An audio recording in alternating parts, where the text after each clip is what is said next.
कधीच नाही चुकणार तुमचे फेवरेट टीव्ही शोज झी5 सोबत, तेही एकदम फ्री। अधिपती काय झालं? का असं केलं तुम्ही? काय केलं? काय केलं म्हणजे खीर का नाही खाल्लीत? मला नव्हती खायची, माझी मर्जी। मर्जी नाही, आईंनी केली होती म्हणून नाही खाल्लीत तुम्ही। हो नाही, माझी इच्छा नव्हती म्हणून मी खाल्ली नाही। तुम्हाला काय समजायचं ते समजा। तुम्ही त्यांची वकिली करायला जर इथं आला असाल ना, खरंच जा तुम्ही। अधिपती तुम्ही का असं करता हो? अधिपती हा विषय थांबवणे तुमच्या हातात आहे, माझ्या हातात नाहीये। खरं तर ते तुमच्या बी हातात नाही, माझ्या बी हातात नाही, ते आहे चारुलता मॅडमच्या हातात।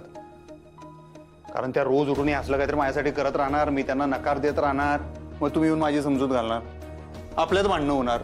हे चक्र मी तुम्हाला मागं पण सांगितलं, हे चक्र थांबलं पाहिजे लो। आणि ते चक्र थांबवणं खरं तर त्यांच्याच हातात आहे म्हणा, तुमच्या बी हातात नाही।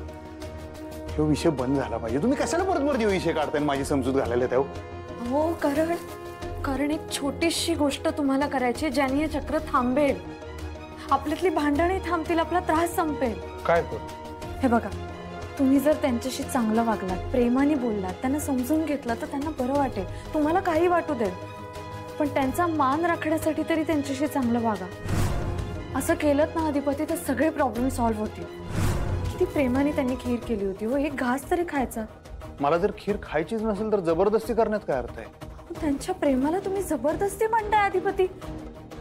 तुम्हाला माहितीये सगळ्यांनी खीर खाल्ली, सगळ्यांनी कौतुक केलं, पण त्यांनी केलेली खीर तुम्ही खाणं, तुम्ही त्यांचं कौतुक करणं हे त्यांच्यासाठी इतर कशाही पेक्षा महत्वाचं आहे। तुम्ही परत आता तेच करताय, तुम्ही त्यांचा विचार करताय आणि त्यांची बाजू तुम्ही माझ्याकडे मांडताय। मी बाजू नाही मांडत अधिपती, मला एवढंच म्हणायचं की ठीक आहे, तुम्हाला नव्हती ना खायची खीर, तरी त्यांचा मान राखण्यासाठी एक घास खाल्ला असता, काय फरक पडला असता? नाही पडला असता फरक। मानबिन जोगा राखायचं ते तुमचं तुम्ही राखा, मी नाही मान राख।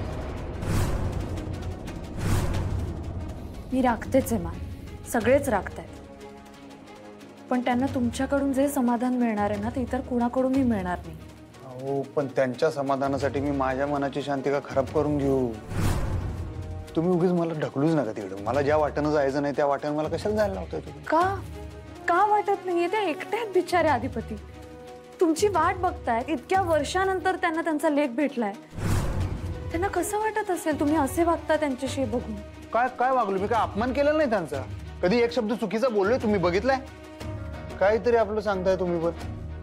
अहो, मला त्यांच्याविषयी जे वाटतंय, आमच्या आईसाहेबांविषयी जे वाटतंय ते मी कसं बदलणार? आमच्या आईसाहेबांची जागा मी कोणाला देऊ शकत नाही हो। ती काळ्या दगडावरची पांढरी रेघ आहे, ते तुम्ही बी समजून घ्या। आणि उलट तुम्ही जर त्यासनी सांगा, म्हणावं हे असलं करू नका, बास करा, बंद करा, तर लय झालं। नाहीतर नाही एक दिवस मग माझा संयम सुटत।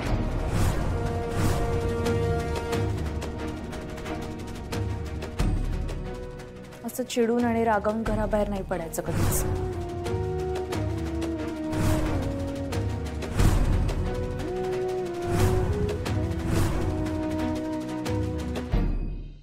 झी5 ॲप डाउनलोड करा आणि पहा सर्व एपिसोड्स एकदम फ्री।